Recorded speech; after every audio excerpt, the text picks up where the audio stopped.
Hello everyone and welcome to my channel. এখন আমি যে সিনেমাটা নিয়ে কথা বলবো সেটা হচ্ছে 2023 সালের পাঠান। এর রিভিউ আমার চ্যানেলে আছে, কিন্তু এটা আমি আবার রিভিজিট করছি। কিছুদিন আগেই জওয়ানের 1 বছর পূর্তি হলো, এবং পাঠান দিয়ে তো শাহরুখ খানের কামব্যাকই হয়েছিল, তো এই সিনেমাটা নিয়ে আলোচনা না করলে তো হয় না। আর রিভিউয়ের সময় আমরা জাস্ট আউটলাইনটা বলে দিই, সিনেমার ডিটেলিং নিয়ে আমরা বেশি কথা বলি না। তাহলে শুরু করা যাক। শুরু করার আগে আমার মনে হয় এই মানুষটা সম্পর্কে একটু বলাটা খুব দরকার। এই মানুষটার প্রায় 35 বছরের ক্যারিয়ার বলিউডে। ক্যারিয়ারের পরেও তাকে একটা সময় আহ, মানে বিভিন্ন নতুন পরিচালকদের সঙ্গে সিনেমা করার সময় যখন সেগুলো ভালোভাবে সাড়া ফেলতে পারছিল না, যখন এই মানুষটা সুপারস্টারডামও যখন কাজ করছিল না, তখন সেই মানুষটা ঠিক করে যে সে কিছু বছরের বিরতি নেবে। তো সেই কিছু বছরের বিরতি মানে নেওয়া এবং তারপর আবার তার কামব্যাক করা, এইগুলো যেন মনে হয় যেন একটা স্বপ্নের মতো। যখন সে বিরতি নিয়েছিলেন তখন তাকে নিয়ে যেভাবে ট্রোলিং করা হয়েছিল বয়স হয়ে গেছে বলে, বা অন্যান্য আদার্স অন্যান্য কথাবার্তা বলে। কারণ আমার সত্যি কথা বলতে যে এইসব ট্রোল করার লোকজনকে আমি পার্সোনালি, সুধন্যা সেনগুপ্ত, পছন্দ একদমই করি না। তো কারণ এদের কোনো মানুষের সম্পর্কে বলতে গেলে, তার কাজ সম্পর্কে বলতে গিয়ে এরা মাঝে মাঝে ব্যক্তিগত পর্যায় পর্যন্ত আক্রমণ করে ফেলে। তো এই সব মানুষদেরকে আমি একদমই পছন্দ করি না। এনিওয়ে, আমি যদি আবার শাহরুখ খানের কথায় চলে আসি, তো এই সব ট্রোলার্স মিমার্স এনারা সবাই মিলে খুব মানে এনাদেরকে তো এখন সম্মান দিতেই হবে। তো সবাই মিলে খুব এনার সম্বন্ধে মানে যত নেগেটিভিটি করা যায় ততটাই তারা করেছিলেন। কিন্তু আলটিমেটলি আমরা যখন 2023 সালে যখন শুনতে পেলাম এনারই ভয়েস ওভারে যে আপনি কুর্সি কি পেটি বাঁধ লো মৌসম বিগড়নে वाला है, তখন যেন মনে হলো যেন না, কেউ আসছে। তো এবং তিনি এলেন, আর আসার পর তিনি কি কি করেছেন সেটা আমরা 2023 সালে, আমার মনে হয় আমাকে আলাদাভাবে বোধহয় কিছু বলে দিতে হবে না। তো ওনার এই কামব্যাক, মানে এই সমস্ত কিছুর জন্য ওনাকে অনেক অনেক শুভেচ্ছা। এবং আমি as a reviewer, movie reviewer, আমি সবসময় চাইবো যে ওনার প্রত্যেকটা সিনেমা যেন একটার থেকে একটা আলাদা হয়। এবং বক্স অফিস কালেকশন নিয়ে আমি কথা বলবো না, সব সিনেমা তো আর মানে highest grossing of the year বা second highest grossing of the year, যেমন পাঠানি second highest grossing of the year ছিল 2023-এ। সব সিনেমা সেগুলো সেরকম যেন হবে সেরকম কোনো ব্যাপার না, কিন্তু মানে সিনেমার গুণগত মান যেন ওনার আরও যত দিন যাবে তত যেন ওনার বৃদ্ধি পায়। তো তবেই না সুপারস্টার, তবেই না সুপারস্টারডাম। তো যাই হোক, এরপর যদি আমি চলে আসি সরাসরি এই সিনেমাটার মধ্যে, এই সিনেমাটাতে আমরা যেটা দেখতে পাই, এই মানুষটাকে এতটা নিজেকে চেঞ্জ করে ফেলতে আমরা দেখি। এবং আসার পরেই যেন আপনারা জাস্ট আপনারা ডান দিকে স্ক্রিনে দেখুন, আসার পরেই সবার আগে মাথা নিচু করে আদাব, মানে সবাইকে উনি ওনার স্টাইলে উনি সেটা করেছেন। মানে পাবলিককে হোক, যারা যারা ওনার অ্যাডমায়ারার, যারা যারা ওনার ফ্যান, সবাইকে মনে হয় যেন এই গানটার মাধ্যমে উনি যেন আদাব বা সালাম উনি বলেছেন। এবং ওনার বডি ট্রান্সফরমেশন মাশাআল্লাহ সুবহান আল্লাহ।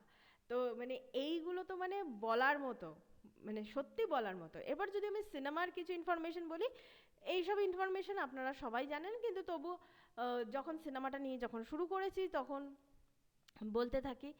সিদ্ধার্থ আনন্দের পরিচালনায় এই সিনেমাটা মূলত যে যে জায়গায় শুটিং হয়েছে সেসব জায়গা হচ্ছে Afghanistan, Spain, UAE, Russia, turkey সহ আরও বিভিন্ন জায়গায় এগুলো শুটিং হয়েছে। এই সিনেমাটা তো আমি আগেই বলে দিলাম যে 2023 সালে সেকেন্ড হাইয়েস্ট গ্রসিং মুভি।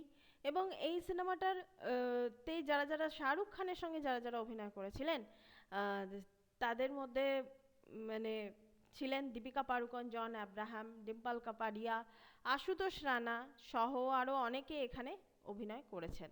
এবং ইনফ্যাক্ট এখানে জন আব্রাহামের যে চরিত্রটা, দ্যাট মিন্স জিম, শাহরুখ খানের অপোজিটে, যখন আমরা প্রথম তাকে ট্রেলার বা টিজারে যখন আমরা প্রথম দেখি, তখন আমি অনেক ইউটিউবারের মুখে শুনেছিলাম, বেশ কিছু ইউটিউবারের মুখে শুনেছিলাম শাহরুখ খানের সামনে জন আব্রাহাম মানে মানে টিকতেই পারবে না, এরকম আর কি একটা ব্যাপার। কিন্তু না, পাঠানে জন আব্রাহামের গুরুত্ব, এবং সবাই বলেছে, ইনফ্যাক্ট আমিও বলেছি রিভিউ দেওয়ার সময়, যে জিমের ক্যারেক্টারটা এত সুন্দরভাবে লেখা হয়েছে পাঠানে। শাহরুখ খানের ক্যারেক্টার মানে পাঠানের ক্যারেক্টারটাও কিন্তু ওইভাবে লেখা হয়নি। আমরা এনাদের তিনজনকে তো আমরা খুব ভালো মতো চিনি। এখানে দীপিকা পাড়ুকোনের ক্যারেক্টারটা হচ্ছে ডক্টর রুবিনার ক্যারেক্টার।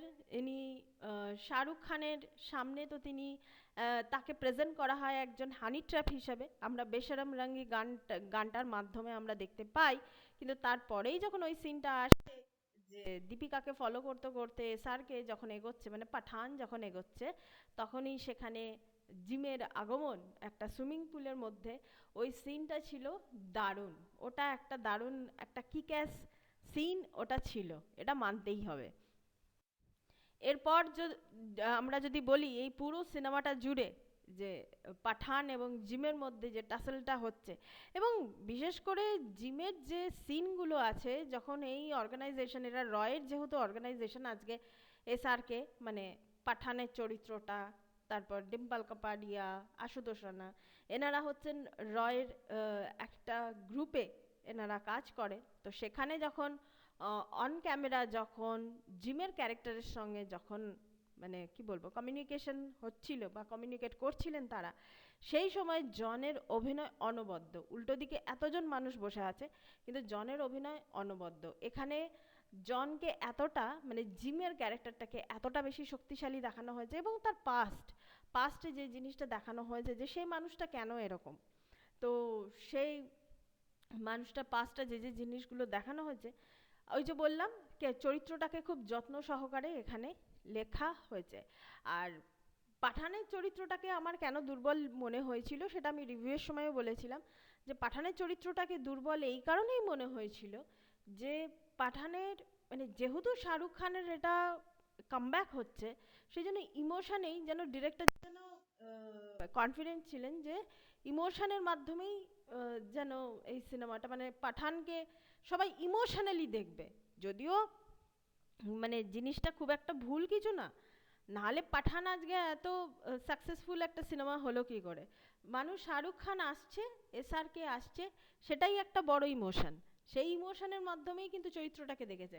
অথচ দেখুন জিমের চরিত্রটা মানে জন আব্রাহামের চরিত্রটা, সেই চরিত্রটা কিন্তু কত যত্ন করে লেখা হয়েছে। তো এইগুলো হচ্ছে এই সিনেমাটার কিছু কিছু লুপহোলস আছে। এছাড়া টেকনিক্যালিটিসের দিক থেকে যদি আমি বলি, ভিএফএক্সের কাজ দুর্বল ছিল।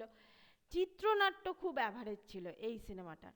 এই সিনেমাটার চিত্রনাট্য, একজন পাঠানকে যখন ডক্টর রুবিনা যখন তাকে বিট্রে করছে, তাকে আবার ফের করে বিশ্বাস করা, এবং রক্তবীজ বলে যে একটা কোড নেম আছে সেটাকে নিয়ে দুজনে মিলে খুঁজতে যাওয়া থেকে শুরু করে, এবং রয়েরই একটা গ্রুপ এক্স এজেন্ট এবং সোলজার্সদেরকে নিয়ে যে গ্রুপটা তৈরি করেছে, সেই গ্রুপের সম্পর্কে কোনো ডিটেলিং নেই, কিচ্ছু নেই। অথচ তারা বড় বড় নাম দিয়ে দিয়েছে যে জয়েন্ট অপারেশন কভার্ড রিসোর্সেস বলে একটা দল আছে, এরা জিমের এগেনস্টে, জিম যে গ্রুপটা চালায় সেই গ্রুপটার নাম হচ্ছে আউটফিট এক্স, এই এগেনস্টে এরা লড়াই করবে। মানে এই জিনিসটা খুবই আর কি আমার কাছে কিছু কিছু ক্ষেত্রে খুবই হাস্যকর মনে হয়েছিল। তো এনিওয়ে, এই সিনেমাটাতে হ্যাঁ যিনি আছেন তিনি হলেন ভাইজান। তো পাঠান যখন বিপদে পড়েছিল, তখন ভাইজান এসে মানে ভাইজান না, টাইগার এসে এখানে বাঁচিয়েছিলেন তাকে। তো সেই হিসাবে দুজনের মধ্যে ওই জায়গাটা একটা ক্যামিও ছিল। সেই ক্যামিওটাতে তো আমি নিজে হলের এক্সপিরিয়েন্স যদি আমি বলি, মানে আমি লিটারেলি আমি এনারা দুজনে মিলে কি কথা বলছেন আমি কিন্তু শুনতে পাইনি। ইনফ্যাক্ট পাঠান আমি ফার্স্ট ডে সেকেন্ড শো দেখতে গেছিলাম। আমাদের এখানে 8টা থেকে শো শুরু হয়েছিল, আমি 9টার শোটা দেখতে গেছিলাম। আমি শুরু থেকে যখন থেকে এসআরকে এন্ট্রি হয়েছে, ওই পাঠান জিন্দা হ্যায় বলে একটা হাসি আছে, ও তখন থেকে মানে ও যা ডায়লগ দিচ্ছে, মানে এসআরকে যাই ডায়লগ দিক না কেন, তাতেই এত হাততালি এত সিটি, এবং আমি ঠিকঠাকভাবে না মানে আমি শুনতে পাইনি, মানে ডায়লগসগুলো আমি শুনতে পাইনি, খুব ভাষা ভাষা। আর যখন সালমান খানের এন্ট্রি হয়েছে, তখন তো মানে মানে হল মাল্টিপ্লেক্সেসের হল কাঁপছে তখন। তো সেই হিসাবে তো মানে এটা একটা আলাদা একটা অনুভূতি। এইখান থেকে বোঝা যায় সিনেমা ভালো হোক মন্দ হোক, সিনেমাটা হয়তো চিত্রনাট্য দিক দিয়ে অ্যাভারেজ, পাঠানের চরিত্রটা হয়তো গোছানো নয়, বা ডক্টর রুবিনার চরিত্রটাও হয়তো গোছানো নয়, সবই আমরা মেনে নিলাম, কিন্তু তারপরেও দিনের শেষে যখন আমরা এই এসআরকে স্টারডামটা দেখি না, মানে এটা আমার জীবনের একটা বিশাল বড় এক্সপিরিয়েন্স যে এসআরকে স্টারডামটাকে নিজের চোখের সামনে মানে দেখলাম। ওই কলেজ, ইউনিভার্সিটি বা তার থেকে বড় যারা আছে, আমাদের বয়সী যারা আছেন, মানে আমাদের থেকেও বড়রা, মানে 30-35 বছরের যাদের বয়স আছে, তারাও কিন্তু এই মানে এই স্টারডামটাকে তারা কিন্তু এই সিনেমাটার মাধ্যমে কিন্তু যথেষ্ট এনজয় করেছিলেন। এই জন্য পাঠানের গুরুত্ব আমার কাছে সব সময় আগে থাকবে জওয়ানের থেকে। জওয়ান হতে পারে, জওয়ান হয়তো একটা অন্য মাত্রা ছিল জওয়ানের মধ্যে, কিন্তু তবুও এত বছর বাদে কামব্যাক করেছে যে সিনেমাটা দিয়ে, সেই সিনেমাটা পাঠান, এবং আমার কাছে পাঠানের গুরুত্ব সবসময় আলাদা থাকবে। তো এরপর যদি আমরা চলে যাই কিছু ইম্পর্টেন্ট জিনিসের দিকে, সেই জিনিসটা হচ্ছে যে কিছু কিছু টেকনিক্যালিটিস থাকে স্ক্রিপ্ট রাইটিংয়ের ক্ষেত্রে। স্ক্রিপ্ট রাইটিংয়ের ক্ষেত্রে আমরা যদি টেকনিক্যালিটিসের কথাগুলো বলি, সেগুলোকে যদি আমরা একটু অন্যভাবে সাজাই, আমি যেমন চিত্রনাট্যের স্ট্রাকচার নিয়ে কথা বলেছিলাম, বাকি দুটো সিনেমাতে আমি দুদিন ধরে বলছি যে 3 অ্যাক্ট স্ট্রাকচার না 4 অ্যাক্ট স্ট্রাকচারে আমি এটাকে ডিভাইড করব। তো এখানে হচ্ছে যে ন্যারেটিভ রাইটিং, এই সিনেমাটার ক্ষেত্রে স্ক্রিপ্ট লেভেলটা এতটাই অ্যাভারেজ একটা স্ক্রিপ্ট লেভেল, সেই জন্য এই সিনেমাটা কিন্তু বেরিয়ে গেছে শুধুমাত্র ন্যারেটিভটার ওপর, মানে গল্পটা কিভাবে আপনাকে বলা হচ্ছে। যে পাঠান, পাঠানের নাম কে দিয়েছে, তার কেউ ছিল না, তার একমাত্র ভরসার জায়গা ছিল তার নিজের দেশ, তারপর আপনি কুর্সি কি পেটি বাঁধলো, এরকম যে যেসব ডায়লগগুলো আছে, তারপর মান না মান ম্যা তেরা পাঠান, এই যে জনের মুখে যে ডায়লগ, তারপর সবার শেষে যেটা খুবই বেশি ইম্প্যাক্টফুল, যে একজন সৈন্য কখনো যে মানে জিজ্ঞাসা করে না বা বলে না যে তার দেশ তার জন্য কি করলো, মানে সে সবসময় এটাই মেনে চলে যে সে তার দেশের জন্য কি করতে পারবে।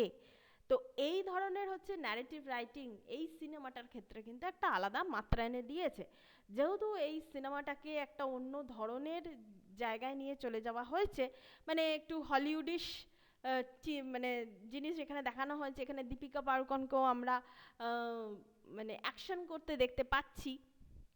তো সেই হিসাবে তো এই সিনেমাটাকে আমরা তো একটা অন্য মাত্রায় তো আমরা নিয়ে যাবই এই সিনেমাটাকে, এটা নিয়ে তো কোনো প্রশ্নই নেই।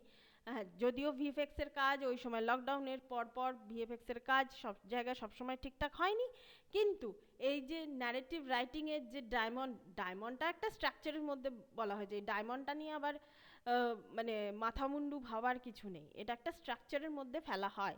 সেটা যেমন এন্টারটেইনিং, একটা সিনেমার ক্ষেত্রে এন্টারটেইন শুরু হচ্ছে, এবং শাহরুখ খানের ক্ষেত্রে তো এই স্ট্রাকচারটা তো যায়, শাহরুখ খান কি ডায়মন্ডের থেকে কিছু কম নাকি? তো এন্টারটেইনিং থেকে শুরু করে ইলাবোরেশন থাকে, স্টোরির ক্রিটিক্যাল ক্যারেক্টার অ্যানালিসিস থাকে, তারপর সাসপেন্স থাকে, সাসপেন্সগুলো কীরকমভাবে, এবং যেখানে যেখানে জনের এন্ট্রি হয়েছে, মানে জিমের ক্যারেক্টারটা যেখানে যেখানে এন্ট্রি হয়েছে, সেখানে সেখানে মানে আউটস্ট্যান্ডিং, সিনেমাটা যেন কোন হাই পয়েন্টে যেন চলে গেছে।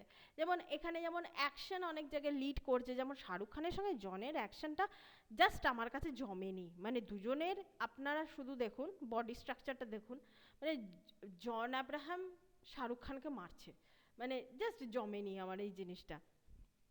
তো যাই হোক, এখানে এক্সটেন্ডেড এন্ডিং থেকে শুরু করে এই সব জিনিসগুলো, এই যে একটা ন্যারেটিভের মধ্যে যে যে জিনিসগুলো থাকে, সেই সেই জিনিসগুলো কিন্তু এই সিনেমাটার মধ্যে আছে, এটা কিন্তু মানতেই হবে।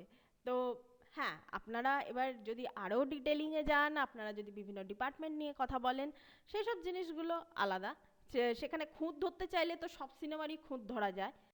তো এনিওয়ে, এই সিনেমাটা আমি বলেই দিলাম আমার ক্ষেত্রে কেন স্পেশাল। অবশ্যই শাহরুখ খানের মতো সুপারস্টারের একজন মানে সুপারস্টার, তিনি কামব্যাক করলেন, এবং কামব্যাক করে 57 বছর বয়সে তিনি দেখিয়ে দিলেন যে কোনো বয়সেই কামব্যাক করা যায়, এবং সেটা সাকসেসফুলি করা যায় যদি সে নিজের কাজটাকে যদি সে অনেস্টির সঙ্গে করে তাহলে। তো এটাই ছিল আমার video. Thank you so much. That's all. Please keep watching and please subscribe my channel. Till then, good by.